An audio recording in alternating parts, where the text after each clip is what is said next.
taxpayers, it's Tiffany Gonzalez CPA here, founder and CEO of Accounting to Scale. Today, we're talking renting versus buying. There's a common misconception that when you're comparing whether you should rent versus buy, all you need to do is compare the rent payment to the mortgage payment. And if the mortgage payment is equal to or less than renting, then buying is the way to go. But this is a common misperception. In fact, doing this means you're not comparing apples to apples. So if we don't compare the costs, what exactly are we comparing? What you want to compare is the unrecoverable cost of renting versus buying. These are costs you pay that have no associated residual value. A rent payment is 100% an unrecoverable cost. You pay it and you never see that money again. But a mortgage payment is not an unrecoverable cost. You are paying a portion of that mortgage payment to principal, which someday you can sell the property and recover that. And the other portion is interest, which ideally you can itemize on your tax return and recover that as well. So when you're looking at a home and deciding whether you should buy it, what are the unrecoverable costs associated with that home? There are 3. The first unrecoverable cost of a home is property taxes. This is typically 1 to 2% of the value of your home on an annual basis. I live in Florida. I pay about 1.5% in property taxes, but my friends in Texas are paying about 2% in property taxes. The second is maintenance costs. These are things like fixing your kitchen, repairing your plumbing. It's hard to estimate these types of costs when you're first buying a home, and it really depends on whether the home you're buying is a newer construction home or an older home. Experts put the cost of maintenance of a home at around 1% or less of the value of your home. And the third is the cost of capital.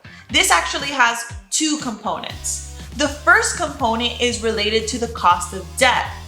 This is related to the mortgage you're taking on and the percent of or interest rate that the bank or lender is providing you with. Right now, interest rates are extremely low, so the cost of debt is lucrative and leans towards purchasing a home.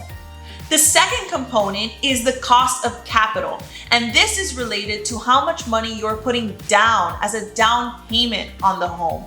It's related to how much money could you be earning on that money that you put down elsewhere? For example, if you put it into the stock market. This is what's known as an opportunity cost. And the way that you pinpoint what this cost is by determining what your expected future returns are. Now, no one can predict the future. We don't know exactly what estimated expected future returns are going to be. However, we can look at the historicals and possibly presume that they might be something similar.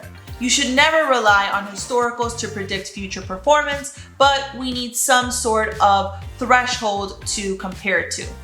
So for example, if you think that the stock market on average will give you about a 6% return, but real estate will only give you a 3% return, then the difference between the two would be your cost of capital or your opportunity cost for not having invested in the stock market instead.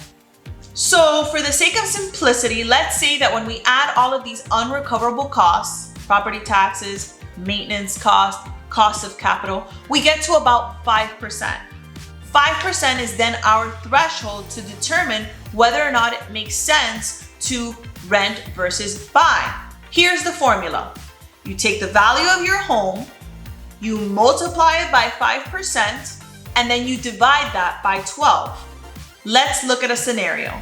So you're considering buying a home at around $600,000. You multiply that by 5%.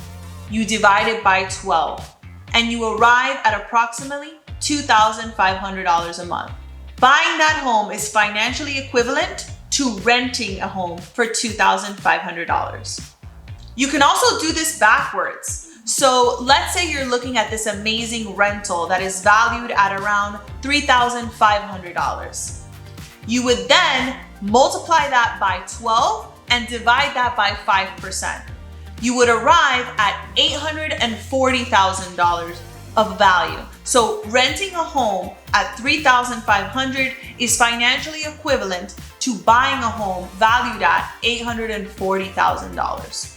It all boils down to this. The largest cost between the two is the opportunity cost. That is, what could you be doing with the money that you are about to invest or the debt you're about to take on instead to earn you a higher return?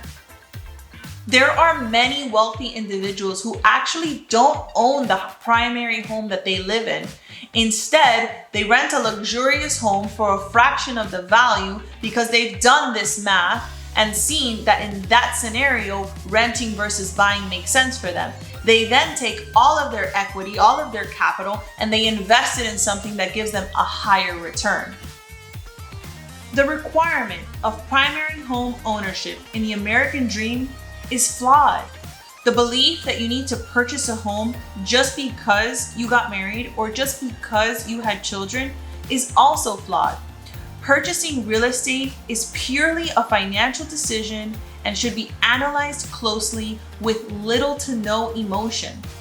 The true and new American dream is financial freedom. I hope you enjoyed this video. Please hit the like button and subscribe to our YouTube channel. Follow us on LinkedIn, Instagram, or Facebook at Accounting to Scale.